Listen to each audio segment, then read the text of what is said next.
Hey there guys, and thru here, and let me tell you, I got my hands on the Xbox Series X console last Saturday, so I've been putting it through its pace throughout the weekend, and I'm here to give you my first impressions about 48 hours in on the console. And let me tell you, it is impressively fast, powerful, and built. Like, the thing doesn't feel cheap, and it's heavy, yet the size is decently between medium to big. But I do have a question on its 1 terabyte limit. It might just be, new product. I'm excited, so I have to try everything and play everything.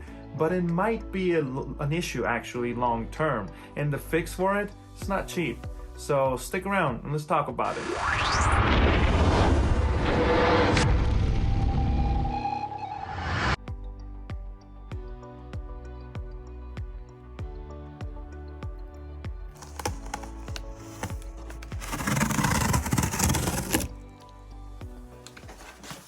I'm gonna start my experience by sharing with you my beginning with this console. How did I receive it and whatnot? So I invite you to check out my video on what happened with my pre-orders and whatnot. But this is kind of the finale to that video series, well, short one. It was a living pain, and by the way, my little bags over here were empty, no air on them, so definitely not protecting my console for sure. But guys, the shipping experience was amazing when it came to getting the thing. FedEx, hands down, thank you guys. Much better than UPS.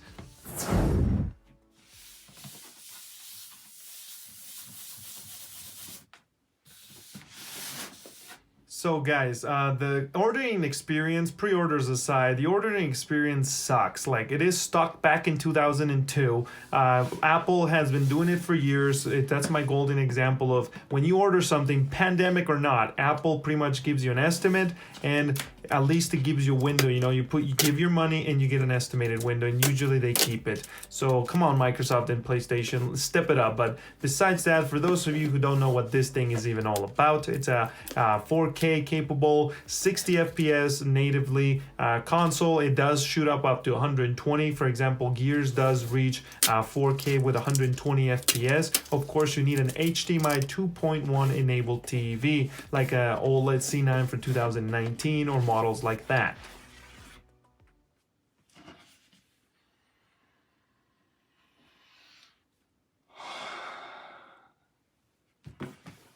I like smelling my new stuff. Let me know in the comment section below if you do too, or on social medias under thru. Those of you wondering, so what if I don't have 120 FPS, but I have a 4K? I think it is still worth it. Gears 5 at 60 FPS on multiplayer felt a world apart on the input frequency with not doing 120. But once you do 120, it's a different game. When I first set up the console, guys, I did have a struggle where I forgot to put in my Ethernet cable, and for some reason it got stuck in the boot up animation. It just sat there for like 15 minutes. I just pressed the power button, restarted it, and it booted up instantly. The installation was almost non-existent.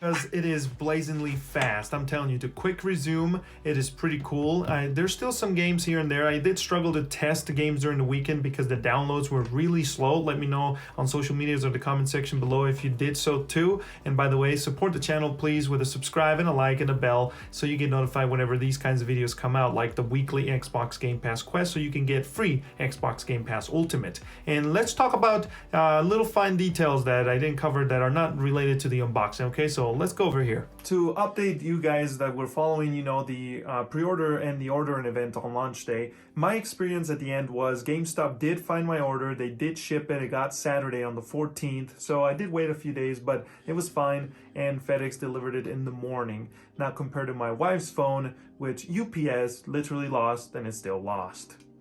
But on the Xbox side, the one thing I wanted to talk about the storage is I literally have Halo 5, Master Chief Collection, Gears 5, and Ark installed on my console, and Fortnite.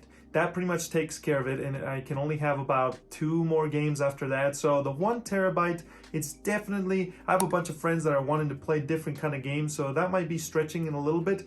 But I do believe that with more updates coming out and whatnot, I'm a little worried that 1 terabyte's not going to be enough. It does cover necessities though. I do believe that necessity-wise, the 1 terabyte covers that part of things, except if you're into Call of Duty, because literally Call of Duty will take practically half of it all with 2 games or more. Series S, I'm a little more worried because it's 512 or a little less than that. Xbox is actually currently at about 800 or so of your 1 terabyte. So things get a little tight, and it's $215-ish for an extra terabyte, which it's not expensive as to SSD and the speed and quality of that SSD per se. A little maybe overpriced because it's custom, but if you're looking to have a bunch in an enormous library, I would suggest keep your 3.1 or 3.0 external drive so you can store your non-Series S optimized games on that, or games that you're not too worried about the optimizations. At least financially, I think you'll be fine with a 1 terabyte.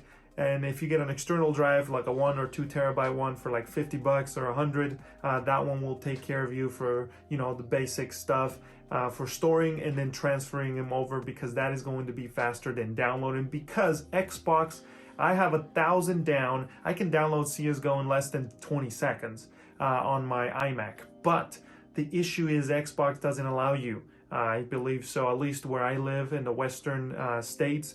It does not allow you to do 1,000 down. It limits you to about 500 megabits down. And for those of you worried, the LG C9 OLED 2019 model does allow native full 4K at 120 FPS. We were a little worried. I noticed on the forums some people were worried that it's not going to support it because the Xbox One X couldn't. That is correct. The Xbox One X could not do more than 1440p 120 on the LG C9, which is the TV behind me. So don't worry if you're one of those users, and hit me up with a like if this helped you and it kind of brings relief into your life. But any other questions, guys, on the Series X, hit me up on social medias or in the comment section below, and I'll help you figure it out, because I've only had it for about 48 hours tops, and with the downloads and everything, I haven't been able to test a lot. But what I've tested is there, and it works, and it looks beautiful. It runs gorgeously, fast, and efficiently. I haven't had any crashes, and it's great. So let me know what you think. Let me know what you need to know, and I'll hit you up and make a video for you. I'm N407. Appreciate you guys' time, and let's go.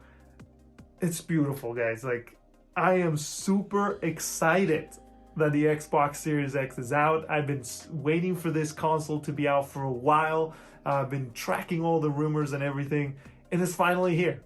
It is finally here, and so far, it is what I expected it to be. Of course, I want more titles and stuff, but it is everything I've expected it to be. Anyway, I'm ending this video. Peace. Pun intended.